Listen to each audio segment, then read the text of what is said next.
what's the most troubling thing you tend to see startups do as they start to fail? Yeah, there's it's almost choreographed, the set of moves a startup goes through when it starts to struggle. You try some pivots, and that doesn't lead to bad behavior. You try to get a bridge loan from your existing investors. First off, you try to raise money from new investors, and they say, this ain't, Right. it ain't going to go. So then after that doesn't work, you go to your existing investors and say, please bridge us, give us money. For anybody who doesn't know what it is, enough money to get over this bridge to the point where we can sort things out. And boy, do you see some nasty dynamics between investors who are willing to do it and those who don't want to do it, but also don't want to be diluted. Because basically anybody who steps in when they're in trouble it'll be what's called a cram down, where who's ever going to put the fresh money in is going to take a big chunk of equity at the dilution expense of everybody else. And you can get these nasty board fights, and the poor CEO, the founders are caught in the middle of this. So there's nastiness there. You then, when that either works or doesn't, you start to try to sell the company, and boy, do you see some messy, nasty behavior there. A lot of it on the part of the acquiring entities. They're kicking the tires. Who wouldn't? The entrepreneur gets excited because they get all sorts of expression of interest. Every competitor in the space wants to look at our company. Well, guess what? They want to sort of meet your employees. They want to see how much you're paying them. They want to learn more about your products, and they're all going to look, and they're going to string you along. And so you get people who know that they've got, the clock is ticking, your cash is running out, and they know how much cash you have. So you get some really awful behavior around mergers and acquisitions. And the acqui-hires, which, I think, again, it's a thing we lionize on the East Coast and Silicon Valley. It's a great exit approach for lots of teams. Well, guess what? Not everybody goes, right? That acquiring entity is doing a tryout, and they're going to interview all your people. And some of them get to come and many of them don't. And it's painful. And a team that's been working together really hard to sort of see that some of them don't make the cut is nasty. Founders themselves can do bad things.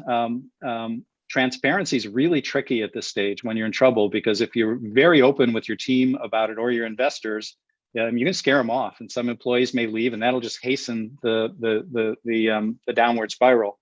And so, you're torn up about how open and honest to be about what's going on, and whether to misrepresent or at least be quiet. And so the founder has to make some tough choices. The last sort of tough choice a founder has to make is whether to sort of toss the keys on the table and basically say, hey, board, I am obviously not going to make any money from this thing. I've got a lot of life ahead of me. I have better things to do.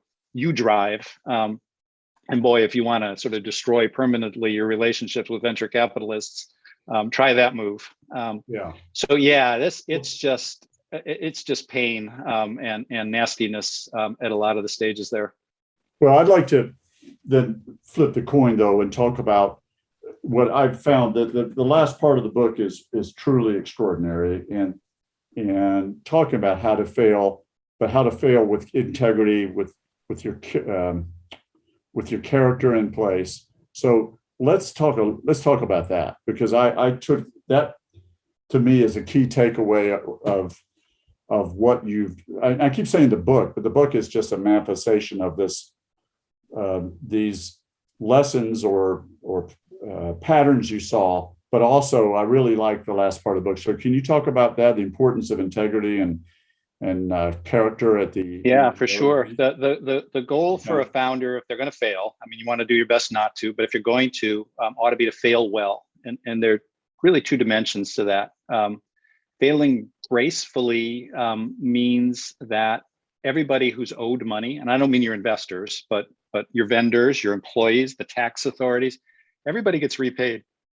Your customers get moved to a good place. If your product isn't going to be available, you move them to some competitor who can do for them what you've been doing. And you're open with everybody about what happened. You help your employees find new work. You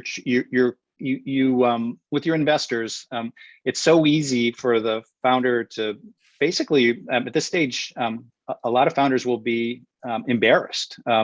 They'll feel disgraced and they go silent, and they don't reach out for help, and they don't update people on what's going on. So your investors are actually, you lost their money. They knew that.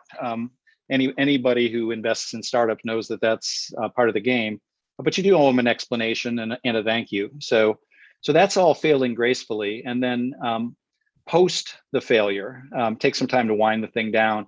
And basically the experience is an entrepreneur is going to be surging with all sorts of emotion, sadness, anger, grief, rage at the co-founder who dropped the ball or lost attention, and all this stuff. And it takes time for those emotions to settle down. And the best way for a founder to do that is to sort of alternate between distractions, find a hobby, do some exercise, something different, side project, and rumination, sort of reflecting on what happened. And eventually the founder will find a space, hopefully, where they've learned from the experience. And unfortunately, a lot of founders don't. They're at one of two extremes. Many founders will continue to blame everybody else and the universe for what happened, not their own failings or faults or mistakes.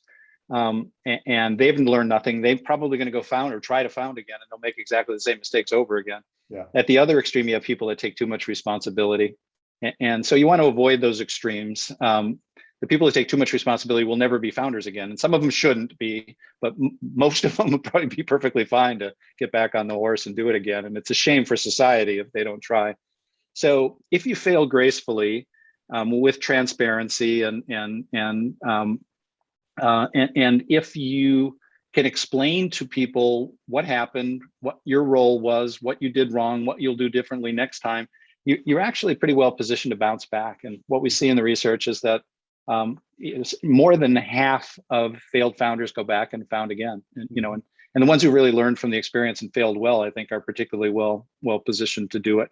They've preserved relationships and reputations.